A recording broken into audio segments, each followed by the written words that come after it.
Hi dears. അപ്പോൾ മുളക് കറിയുടെ വീഡിയോ എല്ലാവരും ചോദിക്കുന്നതാണ്. ദാ പിടിച്ചോ നല്ല കിടിലനൊരു മത്തി മുളകിട്ടത് കേട്ടോ. ചട്ടി നന്നായിട്ട് ചൂടാകുമ്പോൾ തീ ഓഫ് ചെയ്ത് കൊടുത്തതിന് ശേഷം 2 ചെറിയുള്ളി 2 വെളുത്തുള്ളി അരിഞ്ഞത്, 1 സ്പൂൺ കുരുമുളക്, 1 സ്പൂൺ പെരിഞ്ചീരകം ഇട്ടിട്ട് നന്നായിട്ട് വാട്ടുക. അതിലേക്ക് ചൂടൊന്ന് മാറിപ്പോയി കഴിഞ്ഞാൽ തീ ഒന്ന് കത്തിച്ചിട്ട് ഒരു ഇച്ചിരി വെളിച്ചെണ്ണ കൂടെ ഒഴിച്ച് കൊടുക്കുക. വീണ്ടും തീ ഒന്ന് ഓഫ് ചെയ്തിട്ട് വേണം കേട്ടോ പൊടികൾ ചേർത്ത് കൊടുക്കാനായിട്ട്. ഒരു 3/4 ടേബിൾ സ്പൂൺ മല്ലിപ്പൊടി, 2.5 ടേബിൾ സ്പൂൺ കാശ്മീരി മുളക് പൊടി, നല്ല എരിവ് വേണ്ടവർക്ക് 1-1.5 ടീസ്പൂണോളം നല്ല മുളക് പൊടിയും കൂടെ ചേർത്ത് കൊടുക്കുക കേട്ടോ. ചേർത്ത് നന്നായിട്ടൊന്ന് മിക്സ് ചെയ്തെടുക്കുക. എന്നിട്ട് നമ്മൾ കുറച്ച് മഞ്ഞൾപ്പൊടി, ഏകദേശം 1/2 ടീസ്പൂൺ മഞ്ഞൾപ്പൊടി മതിയാകും, അതും കൂടെ ചേർത്തിട്ട് നമുക്ക് തണുക്കാൻ വെക്കാം കേട്ടോ. ഇത് നമുക്ക് അരച്ചെടുക്കാനുള്ളതാണ്. ഒരു തക്കാളിയിൽ നിന്ന് ഒരു 1/4 ഭാഗം കൂടി ഇതിലേക്ക് ചേർത്ത് കൊടുക്കുക. വഴറ്റാനായിട്ട് കുറച്ച് ചെറിയുള്ളി, തക്കാളി, ഇഞ്ചി, വെളുത്തുള്ളി ഞാൻ എടുത്ത് വെച്ചിട്ടുണ്ട് കേട്ടോ. എന്നിട്ട് നമ്മൾ ഈ തക്കാളിയും കൂടെ ചേർത്ത് നന്നായിട്ട് മിക്സ് ചെയ്തതിന് ശേഷം ഇത് മിക്സിയുടെ ജാറിലേക്ക് ഇട്ടിട്ട് നമുക്ക് നല്ല പോലെ അരച്ചെടുക്കാം. ഇനി അതേ ചട്ടി വീണ്ടും കത്തിച്ചിട്ട് അതിലേക്ക് നമുക്ക് കുറച്ച് വെളിച്ചെണ്ണ ഒഴിച്ച് കൊടുക്കാം. ഉലുവ ഇട്ടിട്ട് ഒന്ന് പൊട്ടിക്കാം കേട്ടോ. 1.5 ടീസ്പൂണോളം ഉലുവ ഇട്ട് കൊടുക്കാം കേട്ടോ. ഇനി നമ്മൾ അരിഞ്ഞ് വെച്ചിട്ടുള്ള ഇഞ്ചി, വെളുത്തുള്ളി ചെറിയ കഷ്ണം ഇട്ട് കൊടുക്കാം. കറിവേപ്പില ഇട്ട് കൊടുക്കാം.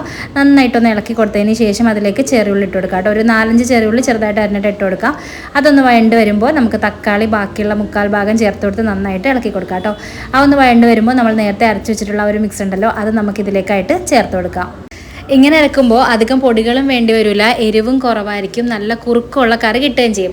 മത്തിക്കറി വെക്കാൻ ആഗ്രഹിക്കുമ്പോൾ തന്നെ കുറച്ച് പുളി വെള്ളത്തിലിട്ട് വെക്കുക കേട്ടോ. നമ്മളിവിടെ കുടംപുളിയാണ് യൂസ് ചെയ്യുന്നത്. വാളംപുളി യൂസ് ചെയ്യേണ്ടവർക്ക് അതും യൂസ് ചെയ്യാം കേട്ടോ.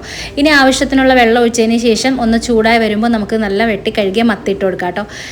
മീനിടുന്നതിന് തൊട്ട് മുമ്പായിട്ട് ഉപ്പും പുളിയൊന്നും നോക്കിയാൽ നന്നായിരിക്കുമേ. ഇനി മീഡിയം ഫ്ലെയിമിൽ വെച്ചിട്ട് ഒരു 6-7 മിനിറ്റ് അടച്ച് വെച്ച് നന്നായി കുക്ക് ചെയ്യുക. എന്നിട്ട് ഇടയ്ക്കൊന്ന് ഇളക്കി കൊടുക്കുക കേട്ടോ. ഇളക്കി കൊടുക്കുകയെന്ന് വെച്ച് കഴിഞ്ഞാൽ ചട്ടി ഉൾപ്പെടെ എടുത്തുകൊണ്ട് കറക്കി കൊടുത്താൽ മതി.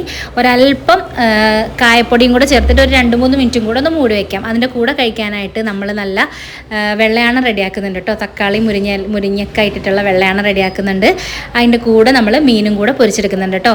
പിന്നെ പയറും വാഴക്കയും കൂടെ തോരൻ വെച്ചെടുക്കുന്നുണ്ട്. ചെറുപയറും പച്ചവാഴക്കയും കൂടെ ചേർത്തിട്ട് അതും ഇതിൻ്റെ ഇടക്കും കൂടെ റെഡി ആകുന്നുണ്ട് കേട്ടോ. അപ്പോൾ ഇന്ന് നല്ല അടിപൊളി കറികളായിരുന്നു ഉണ്ടായിരുന്നത്. നമ്മൾ ഈ ഒരു തേങ്ങ ഇട്ടിട്ട് പച്ച വെളിച്ചെണ്ണയാണ് കേട്ടോ ഈ ഒരു വാഴക്ക കറിയിലേക്ക് ചേർത്ത് കൊടുക്കുന്നത്. അതും ചട്ടിയിൽ തന്നെ വെച്ചു. അതിൻ്റെ ഇടയ്ക്ക് ലൈലാത്താൻ്റെ വീട്ടിൽ കറണ്ട് പോയിട്ട് അവിടുത്തെ മീൻകറിക്ക് അരയ്ക്കാൻ വേണ്ടി കൊണ്ടുവന്നിട്ടുണ്ടായിരുന്നു കേട്ടോ. അപ്പോൾ ഞാൻ അതും കൂടെ അതേ അരച്ചു കൊടുക്കുന്നുണ്ട് കേട്ടോ. അവിടെ തേങ്ങ അരച്ച മീൻകറിയാണ് റെഡിയാക്കുന്നത്. അപ്പോൾ അത് അരച്ചു കൊടുത്തു. പിന്നെ കുറച്ച് പലനീൻ ഉണ്ടായിരുന്നു കേട്ടോ. അതിൽ ഞാൻ മുളക് പൊടി ഇട്ടിട്ട് ഒന്ന് മിക്സ് ചെയ്തെടുക്കുകയാണ്. ഇതിൽ ഉപ്പിട്ട് കഴിഞ്ഞാൽ ഇതിൻ്റെ ആ ഒരു മുളക് ഇതിൽ പിടിക്കില്ല കേട്ടോ. എണ്ണയിലേക്ക് ഇടുമ്പോഴാണ് ഞാൻ ഉപ്പിടാറ്. അപ്പോൾ ഇതൊക്കെയാണ് ഇന്നത്തെ കറികൾ. മീൻ പൊരിച്ചത് ഇതാ റെഡി ആവുന്നുണ്ട്. നല്ല മീൻ കറി, വാഴയ്ക്കയും പയറും മെഴുക്കുവരട്ടിയത്, തോരൻ വെച്ചത്. മത്തിക്കറി കണ്ടു കഴിഞ്ഞാൽ എൻ്റെ പൊന്നെ എന്തോരം ചോറ് വേണമെങ്കിലും കഴിക്കും. നല്ല കിടിലൻ ടേസ്റ്റായിരുന്നു കേട്ടോ. കായപ്പൊടിയും കൂടി ഇട്ടിരുന്ന കാര്യം മറന്നു വരുതേ. പിന്നെ വെള്ളയാണ്. പണിയെല്ലാം കഴിഞ്ഞ് വേഗം പാത്രം കഴുകിയത് ഉമ്മയ്ക്കുള്ള പാലും കൂടെ എടുത്ത് കൊടുക്കുകയാണ് കേട്ടോ. എൻ്റെ വണ്ടി പുറത്ത് കാത്ത് നിൽക്കുന്നുണ്ട്. ഞാൻ ഓടിക്കടയിലേക്ക് പോട്ടെ കേട്ടോ. അപ്പോൾ ടാറ്റാ ബൈ ബൈ. ഓക്കെ.